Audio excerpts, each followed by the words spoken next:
परम सन्मानयोग गुरु रूप गुरु खालसा साध संगत जी, वाहिगुरु जी का खालसा वाहिगुरु जी की फतेह।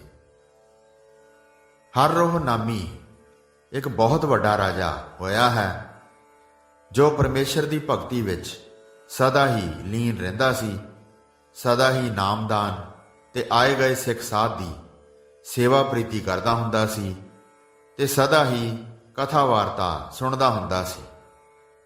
सवेरे ही उठ के राजा परमेश्वर दे भजन विच जुड़ जांदा सी अते कथा वार्ता सुनदा सी। उसदे मगरों ही सारे कार विहार करदा हुंदा सी।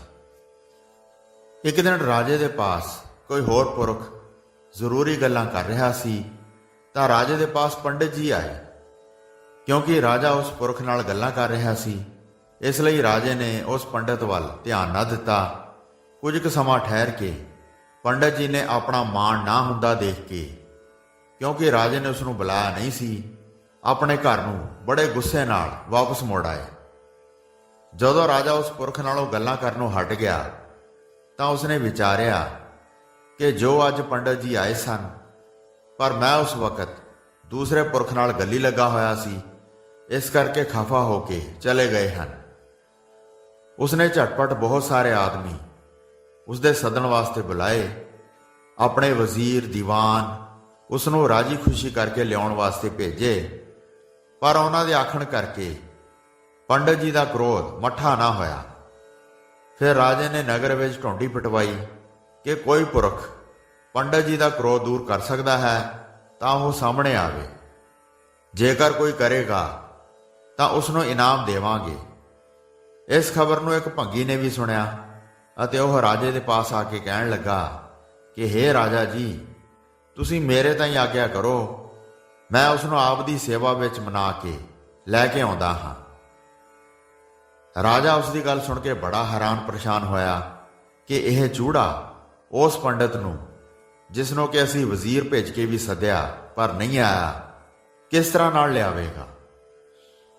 राजे की शंका दूर करने वास्ते चूड़े ने आख्या, जी मेरा भरा उस कथा करने वाले ब्राह्मण के पास रहिंदा है, उसनों नाल लैके जावांगा ते उसदी ते पंडित जी की आपस विच वड्डी भारी प्रीति है, इस करके मैं जरूर उन्हां नूं मना के लियावांगा।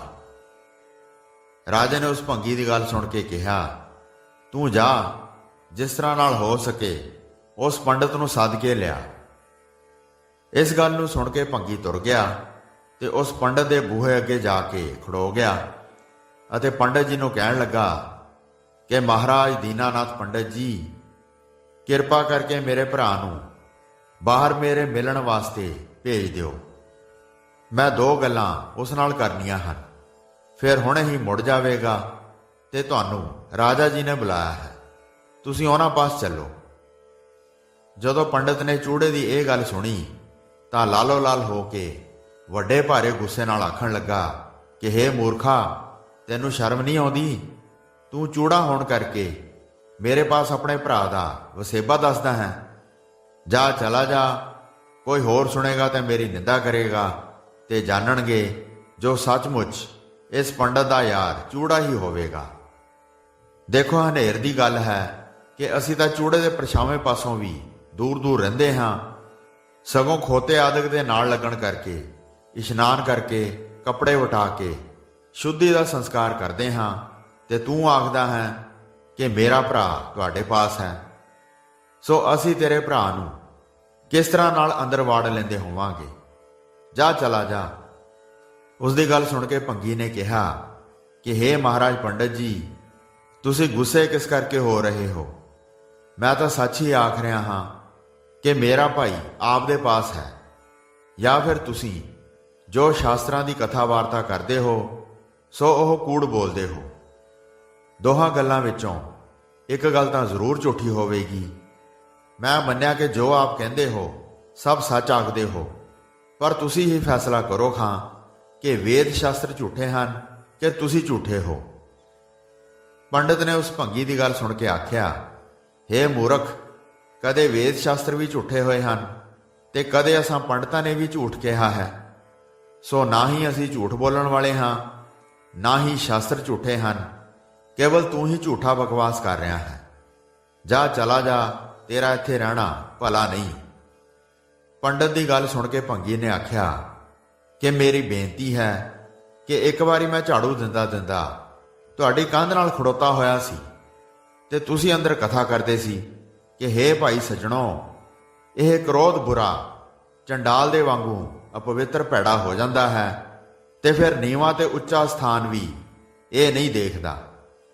ਸੋ ਜੇਕਰ ਤਾਂ ਤੁਹਾਡਾ ਇਹ ਕਥਨ ਸੱਚ ਹੈ ਤੇ ਸ਼ਾਸਤਰ ਵੀ ਸੱਚਾ ਹੈ, ਤਾਂ ਆਪ ਨੂੰ ਯੋਗ ਹੈ ਕਿ ਇਸ ਚੰਡਾਲ ਨੂੰ ਬਾਹਰ ਕੱਢੋ ਤੇ ਰਾਜੇ ਦੇ ਪਾਸ ਚੱਲ ਕੇ ਕਥਾ ਕਰੋ। ਤੇ ਜੇਕਰ ਤੁਸੀਂ ਇਸ ਦਾ ਤਿਆਗ ਨਹੀਂ ਕਰੋਗੇ ਤੇ ਰਾਜੇ ਦੇ ਪਾਸ ਨਹੀਂ ਚੱਲੋਗੇ, ਤਾਂ ਮੈਂ ਤੁਹਾਡੇ ਅੰਦਰ ਆ ਕੇ ਤੁਹਾਨੂੰ ਬਾਹਾਂ ਤੋਂ ਪਕੜ ਕੇ ਰਾਜੇ ਦੇ ਪਾਸ ਲੈ ਕੇ ਜਾਵਾਂਗਾ, ਫਿਰ ਰਾਜੇ ਦੇ ਪਾਸੋਂ ਨਿਆਂ ਕਰਵਾਵਾਂਗਾ।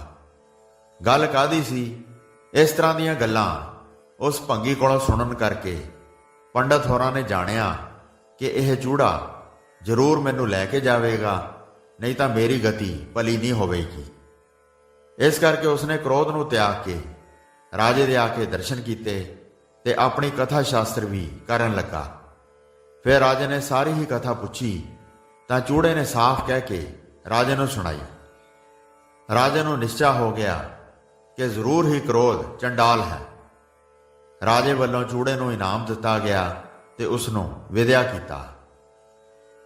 ਸੋ ਸਾਧ ਸੰਗਤ ਜੀ, ਇਸ ਸਾਖੀ ਦਾ ਤਾਤਪਰਯ ਇਹ ਹੈ ਕਿ ਕ੍ਰੋਧ ਸਾਰਿਆਂ ਤੋਂ ਬਲੀ ਹੈ। ਕ੍ਰੋਧ ਵਿੱਚ ਆ ਕੇ ਪੁਰਖ ਮਾਤਾ ਪਿਤਾ ਗੁਰੂ ਨੂੰ ਮਾਰ ਦਿੰਦਾ ਹੈ, ਵੱਡਿਆਂ ਦੀ ਨਿਰਾਦਰੀ ਕਰਦਾ ਹੈ। ਕ੍ਰੋਧ ਵਿੱਚ ਆ ਕੇ ਪਰਸ਼ੁਰਾਮ ਬ੍ਰਾਹਮਣ ਨੇ ਕਈ ਹਜ਼ਾਰ ਖੱਤਰੀਆਂ ਨੂੰ ਮਾਰਿਆ ਤੇ ਵਿਸ਼ਵਾਮਿੱਤਰ ਨੇ ਵਸ਼ਿਸ਼ਟ ਦਾ 100 ਪੁੱਤਰ ਮਾਰਿਆ। ਕ੍ਰੋਧ ਵਿੱਚ ਆ ਕੇ ਹੀ ਕੈਰੋਂ ਤੇ ਪਾਂਡੋ ਆਪਸ ਵਿੱਚ ਲੜੇ। ਕ੍ਰੋਧ ਬੜੀ ਬੁਰੀ ਬਲਾ ਹੁੰਦਾ ਹੈ ਤੇ ਸੱਚਮੁੱਚ ਹੀ ਚੰਡਾਲ ਰੂਪ ਹੈ। ਆਪ ਜੀ ਨੇ ਕਈ ਵਾਰੀ ਸੁਣਿਆ ਹੋਵੇਗਾ ਕਿ ਫਲਾਣਾ ਪੁਰਖ ਜ਼ਹਿਰ ਖਾ ਕੇ ਮਰ ਗਿਆ ਜਾਂ ਫਲਾਣੀ ਇਸਤਰੀ ਪਤੀ ਨਾਲ ਲੜ ਕੇ ਜ਼ਹਿਰ ਖਾ ਕੇ ਮਰ ਗਈ ਹੈ। ਸੋ ਇਸ ਮਾਸ ਖਾਣੇ ਕ੍ਰੋਧ ਨਾਲੋਂ ਹੋਰ ਵੱਡਾ ਚੰਡਾਲ ਕੋਈ ਨਹੀਂ ਹੈ। ਇਹ ਸਭਨਾ ਚੰਡਾਲਾਂ ਦਾ ਸਰਦਾਰ ਹੈ। ਸੋ ਇਸ ਲਈ ਇਸ ਨੂੰ ਤਿਆਗਣਾ ਹੀ ਉੱਤਮ ਪੁਰਖਾਂ ਦੀ ਉੱਤਮਤਾਈ ਹੈ। ਬਸੇ ਕ੍ਰੋਧ ਸਰੀਰ ਚੰਡਾਰਾ, ਅਗਿਆਨ ਨਾ ਸੂਝੈ ਮਹਾ ਗੁਬਾਰਾ। ਗੁਰੂ ਜੀ ਫਰਮਾ ਰਹੇ ਹਨ, ਮਨੁੱਖ ਦੇ ਸਰੀਰ ਵਿੱਚ ਚੰਡਾਲ ਕ੍ਰੋਧ ਵਸਦਾ ਰਹਿੰਦਾ ਹੈ। ਆਤਮਿਕ ਜੀਵਨ ਵੱਲੋਂ ਬੇਸਮਝੀ ਦੇ ਕਾਰਨ ਇਸ ਦੇ ਜੀਵਨ ਸਫ਼ਰ ਵਿੱਚ ਬੜਾ ਹੀ ਹਨੇਰਾ ਰਹਿੰਦਾ ਹੈ, ਜਿਸ ਕਰਕੇ ਇਸ ਨੂੰ ਸਹੀ ਜੀਵਨ ਰਸਤਾ ਨਹੀਂ ਸੁਝਦਾ। ਸੋ ਸੂਝਾ ਜੇ ਕ੍ਰੋਧ ਨਿਵਾਰੇ, ਸ਼ਬਦੇ ਬੁਝੈ ਆਪ ਸਵਾਰੇ। ਜਿਹੜਾ ਮਨੁੱਖ ਆਪਣੇ ਅੰਦਰੋਂ ਕ੍ਰੋਧ ਨੂੰ ਦੂਰ ਕਰ ਲੈਂਦਾ ਹੈ, ਉਹ ਪਵਿੱਤਰ ਹਿਰਦੇ ਵਾਲਾ ਬਣ ਜਾਂਦਾ ਹੈ ਅਤੇ ਉਹ ਮਨੁੱਖ ਗੁਰੂ ਦੇ ਸ਼ਬਦ ਦੀ ਬਰਕਤ ਨਾਲ ਆਤਮਿਕ ਜੀਵਨ ਨੂੰ ਸਮਝ ਲੈਂਦਾ ਹੈ ਤੇ ਆਪਣੇ ਜੀਵਨ ਨੂੰ ਸੰਵਾਰ ਲੈਂਦਾ ਹੈ। ਦਾਸ ਨੂੰ ਆਗਿਆ ਦਿਓ। ਵਾਹਿਗੁਰੂ ਜੀ ਕਾ ਖਾਲਸਾ, ਵਾਹਿਗੁਰੂ ਜੀ ਕੀ ਫਤਿਹ।